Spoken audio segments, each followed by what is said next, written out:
சரி துர்கா, நீ பாத்துக்கோ, நான் வெளியே போயிட்டு வரேன்.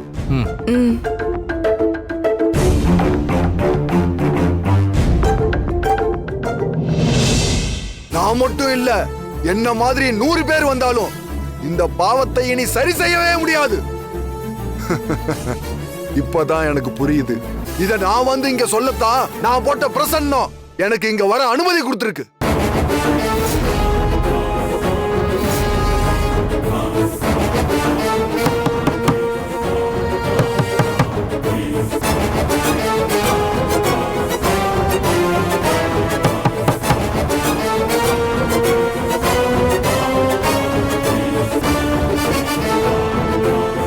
கதவை திறங்க.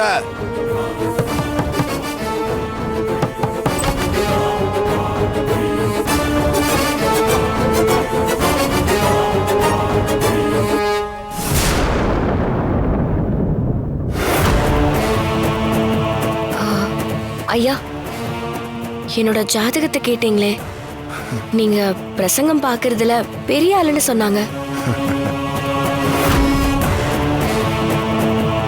நடந்தது, நடக்கிறது, நடக்க போறதுன்னு எல்லாத்தையும் அப்படியே சொல்லுவீங்கன்னு இவங்கெல்லாம் பேசிக்கிட்டாங்க.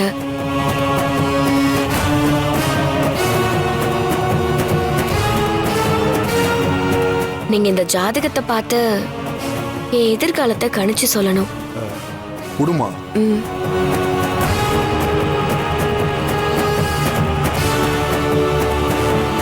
அம்மா தாயே,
துர்காங்கிற இந்த ஜாதகத்துக்கு ஒரு உயிர்கண்டம் வந்திருக்கணுமே.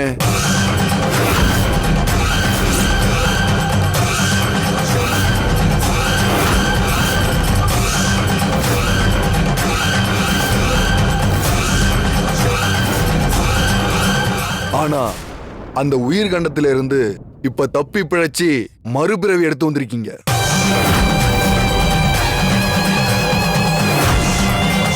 சரியா சொன்னீங்க ஐயா. உண்மையிலேயே நான் மறுபிறவை எடுத்துதான் வந்திருக்கேன்.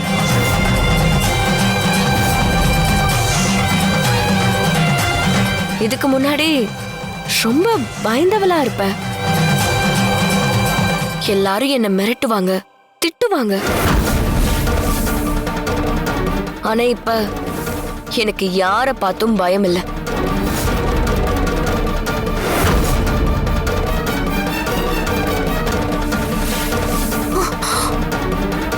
யாராலையும் என்னை திட்ட முடியாது. அதனால நான் மறுபிறவை எடுத்துதான் வந்து நிக்கிறேன். அப்போ இவ துர்கா தானா? மறுபிறவியா? இவ கொடுத்தது கனகா ஜாதகமா இல்ல துர்கா ஜாதகமா? ஆனா இவர் துர்காவோட ஜாதகம் தானே சொல்றாரு. அப்ப துர்கா எங்கேயோ உயிரோட இருக்காளா? குழப்பத்துல இருக்கிற நம்மள தெளிவுபடுத்துவாருன்னு பார்த்தா நம்மள இன்னும் குழப்புறாரே. இனி எந்த கவலையும் வேணாம். இந்த ஜாதகத்துக்கு இதுக்கு மேல எந்த கண்டமும் கிடையாது. இனி உன்னோட சொல் தான் எடுபடும். நடக்க போறது உன்னோட ஆட்சி தான். உன்னை யாராலையும் நெருங்க முடியாது.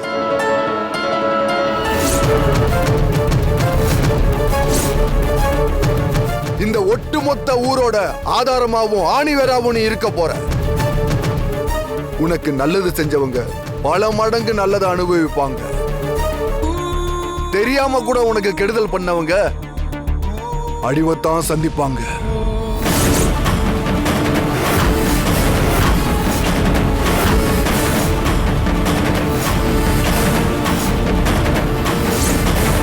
இப்படி ஒரு ஜாதகம் கோடி பேர்ல இல்ல 100 கோடி பேர்ல ஒருத்தருக்கு தான் அமையும். இது தெய்வாம்சம் பொருந்தின ஒரு ஜாதகமா. உன்னுடைய எதிர்காலம் நல்லா இருக்குன்னு சொல்றதை விட உன்னால பல பேரோட எதிர்காலம் நல்லா இருக்க போகுது. அதே சமயம் உன்னை எதிர்க்கிறவங்களுக்கு எதிர்காலம் ஒண்ணு இல்லாமலே போக போகுது.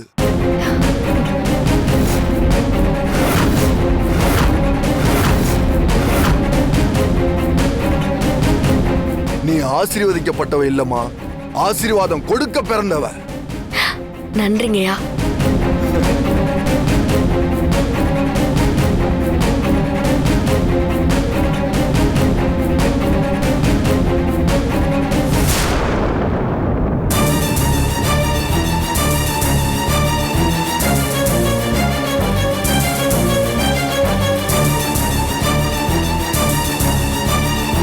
பெரியய்யா, நம்பூதிரி சுவாமி சொன்னது கேட்டீங்கல்ல? என்னோட ஜாதகம் அப்படி ஒரு ஜாதகமா. வரட்டுமா?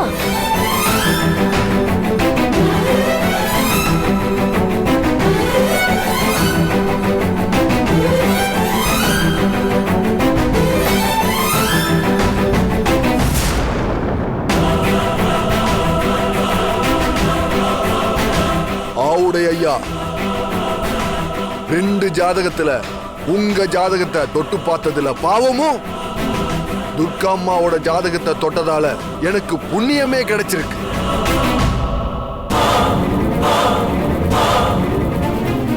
நீங்க இதுவரைக்கும் செஞ்ச பாவத்துக்கெல்லாம் சேர்த்து வச்சு அனுபவிக்க போறீங்க.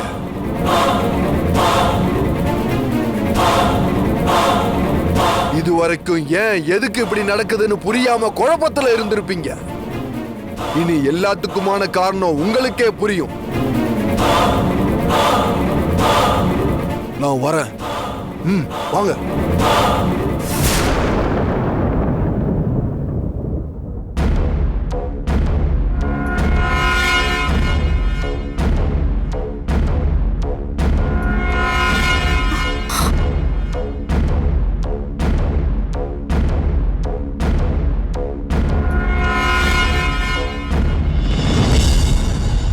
இப்போ உங்க எல்லாருக்கும் சந்தோஷமா?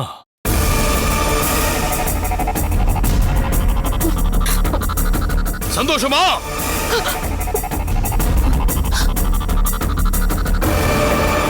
இதுக்குத்தான் அவரை வரவிடாம தடுத்து நிறுத்துங்கன்னு நான் சொன்னேன். இங்க என் பேச்சை யாராவது கேட்டீங்களா? நான் ஏற்கனவே தூக்கமும் நிம்மதியும் இல்லாம இருக்கேன். இந்த நம்பூதிரி இருந்த கொஞ்ச நஞ்ச நிம்மதியையும் பறிச்சிட்டு போயிட்டாரு.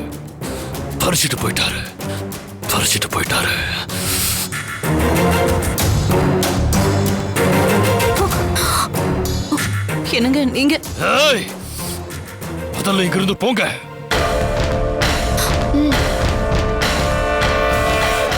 செஞ்சு என்ன கொஞ்சம் தனியா இருக்க விடுங்க. போங்க வெளியில. இல்லண்ணா, அது வந்து போடா.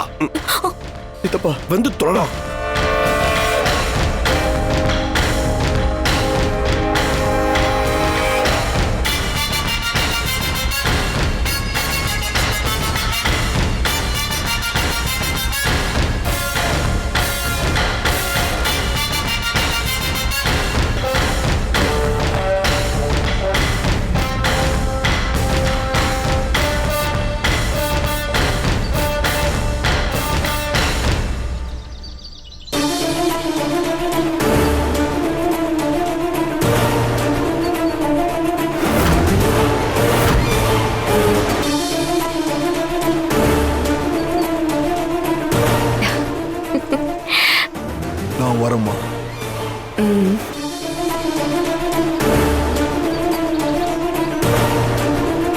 சாமி, நீங்கள் யாரை பார்த்தும் கை கூப்பி வணங்கினதில்ல. இவங்கள பார்த்து எதுக்காக இவ்வளோ மரியாதை செய்கிறீங்க? சர்வ லட்சணமும் தெய்வாம்சமும் பொருந்தின பொண்ணு அவங்க. இப்போதைக்கு என்னால இவ்வளவுதான் சொல்ல முடியும். அவங்க யாரு என்னங்கிறது போக போக எல்லாருக்கும் புரியும்.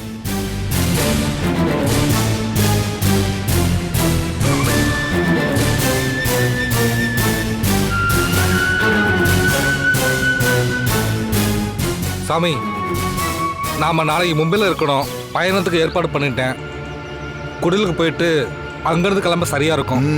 இல்ல, இந்த ஊரை விட்டு போக எனக்கு இன்னும் உத்தரவு வரல. அதனால எல்லா ஏற்பாடையும் கேன்சல் செஞ்சிடுங்க. சரிங்க சாமி. நாளைக்கு துர்காஷ்டமியில இந்த ஊர்ல ஏதோ ஒரு மிகப்பெரிய விபரீதம் நடக்க போகுதுன்னு பச்சி எனக்கு சொல்லுது. அதனால நான் இங்க இருக்க வேண்டிய தேவை இருக்குன்னு நினைக்கிறேன். உத்தரவு வந்ததுக்கு அப்புறம் போய்க்கலாம். சரிங்க சாமி.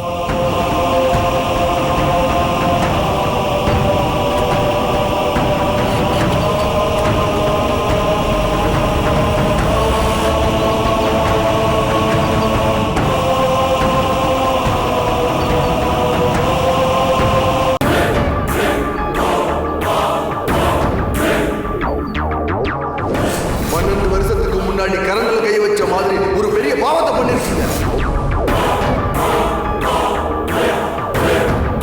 இதுக்கு பரிகாரமும் இல்ல, விமோச்சனமும் இல்ல. இதிலிருந்து நீங்க தப்பிக்கவும் முடியாது. நான் மட்டும் இல்ல, என்ன மாதிரி 100 பேர் வந்தாலும் இந்த பாவத்தை சரி செய்யவே முடியாது.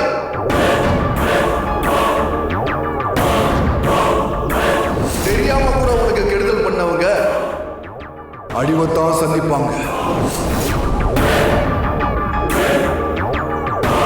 அதே சமயம் உன்னை எதிர்க்கிறவங்களுக்கு எதிர்காலம் ஒண்ணு இல்லாமலே போக போகுது.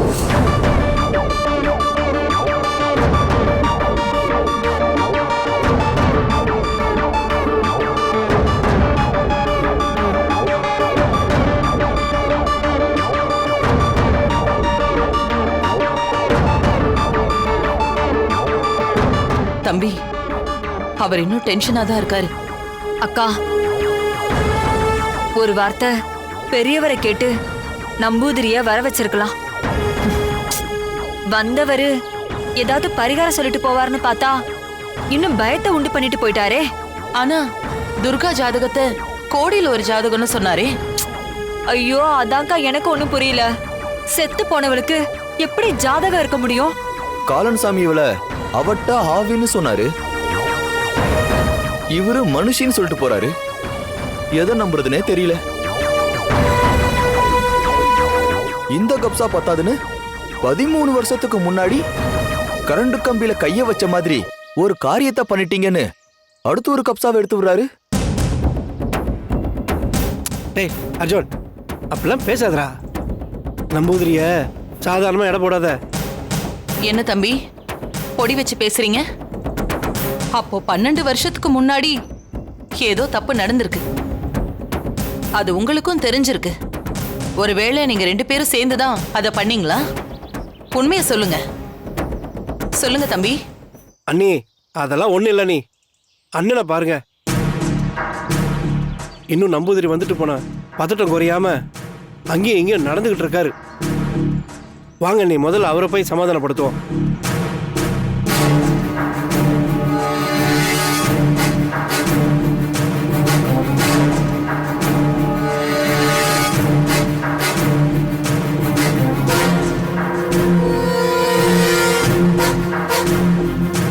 அண்ணே,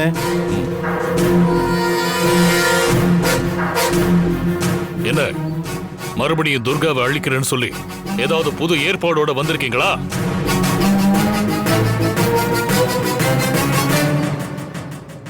சொந்த செலவுலயே சூனிய வச்ச கதையாயிடுச்சு. கண்டவங்களை எல்லாம் வீட்டுக்குள்ள விட்டு இதெல்லாம் நமக்கு தேவையா? சொல்லுங்க. அப்பா, அந்த ஆளு துர்காவை பார்த்து எப்படி பம்புனாருன்னு பாத்தீங்கல்ல. ஆனா உங்களை மிரட்டுறான். எல்லாம் போய் பித்தலாட்டம்பா. டேய் அர்ஜுன், இப்பதானே சொன்ன. அண்ணன் கோவத்துல பேசுறாரு, அதுக்காக நீயும் பேசுவியா? தம்பி, நீங்க என்ன சொல்ல வரீங்க? உங்க அண்ணன் நம்பூதிரி எதுக்கு வர வச்சீங்கன்னு நம்மள திட்டுறாரு. ஆனா நீங்க அவரை மட்டம் தட்டி பேசாதன்னு அர்ஜுன சத்தம் போடுறீங்க. அப்போ 12 வருஷத்துக்கு முன்னாடி கரண்ட் கம்பியில கை வச்ச மாதிரி ஒரு காரியத்தை பண்ணீங்கன்னு சொன்னதுல ஏதோ அர்த்தம் இருக்குல்ல?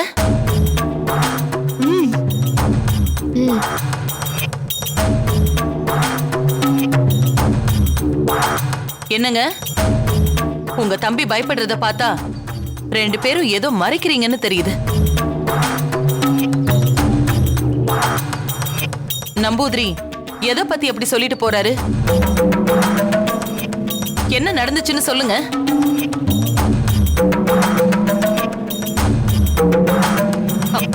பெரியவரே, நான் துர்காவோட அக்கா மாமாவை கொன்னதை பத்தி தான் அவரு சொல்றாருன்னு நினைச்சேன். ஆனா நம்பூதிரி சொல்றத பார்த்தா அவங்கள கொல்றதுக்கு முன்னாடி ஏதோ ஒண்ணு நடந்ததுன்னு சொல்றாரோ? அப்படியாப்பா? சொல்லுங்கப்பா. நீங்களும் சித்தப்பாவும் சேர்ந்து ஏதாவது பெரிய சம்பவம் பண்ணிட்டீங்களா?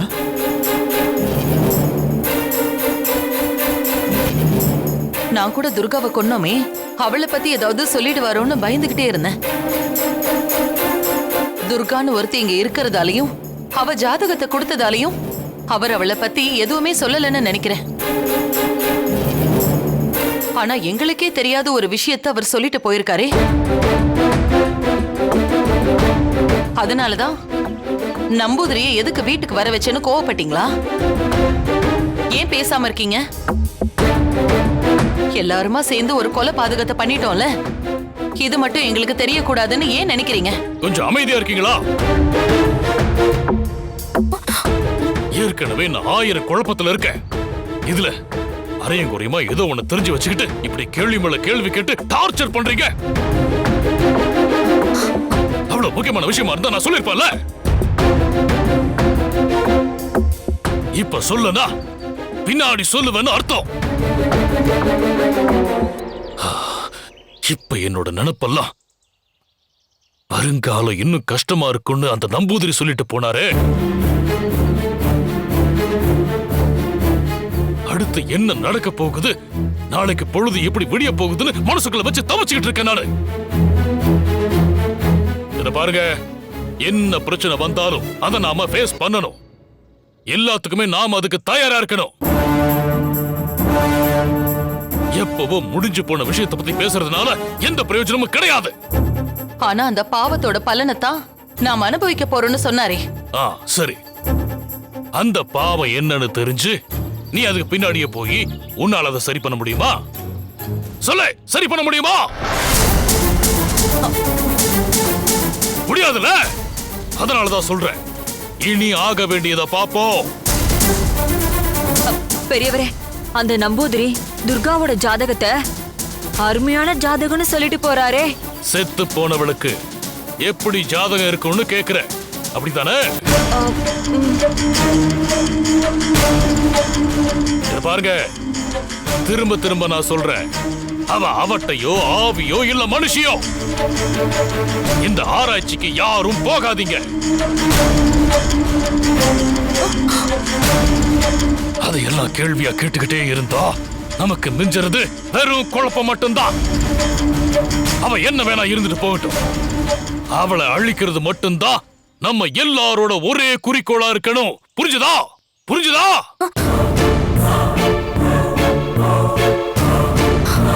அதை விட்டுட்டு சும்மா எங்கிட்ட வந்து பெரியா,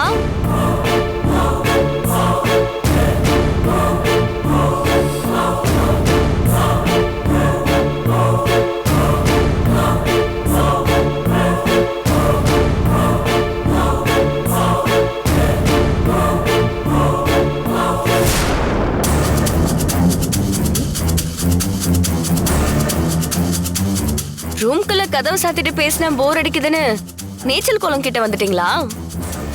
நல்ல குளுகுளுன்னு இருக்கு.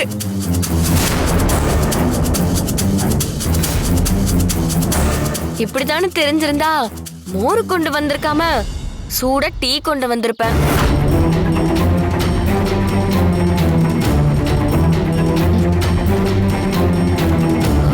பரவாயில்ல, இது கூட ஹாட் மோர் தான். குடிச்சு பார்த்தா தெரியும்.